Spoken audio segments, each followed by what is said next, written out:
Hi, Doug here. So I want to show you something really cool. It's going to be a new exhibit printing at the Science Center. It is a laser interferometer. Don't let the crazy name scare you. It's actually a pretty simple concept in theory. So what we have here is a HENI or helium neon laser that's shooting out through a polarizer and then going into this double reflecting mirror prism. So that means one beam goes over here, goes into this retroreflector where it bounces back, the same angle comes in, goes through here and goes out through this end to the screen. The other half of the laser comes over, goes through this retroreflector, bounces, comes back. So you basically have two dots going different distances, coming back together, recombining, and going onto the screen here. And if you look at the screen, see those lines? That's an interference between the two dots. So if I block one dot, you'll see the red. I block the other one. So combined, you get that interference pattern. So if I move the one dot away, you can see the two dots. As I bring them closer together, the light interferes. And by using the term interfere, I mean exactly that. Where the two waves that are lining up with each other, the two humps, if you will, of the wave collide, you get an amplification. And where the nodes, where you have one going up and one going down, they cancel and you get a dark spot.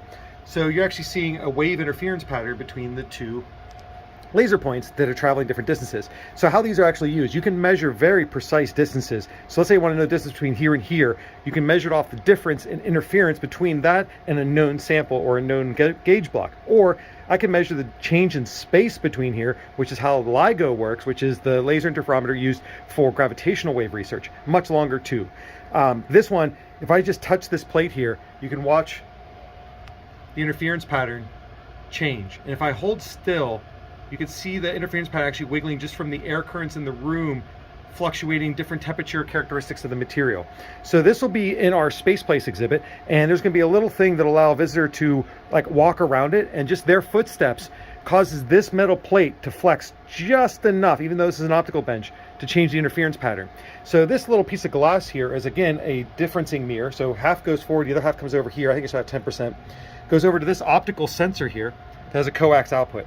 That current output is going to run to a speaker, and you'll be able to hear the difference in the wave pattern or the light amplitude based on the difference of the distance that goes on it. So it's kind of a complex topic. We're going to have much more science explaining the the science behind the exhibit. But I just want you guys to see that we're going to have a laser interferometer going into the Carnegie Science Center. So stay tuned. Thanks for watching.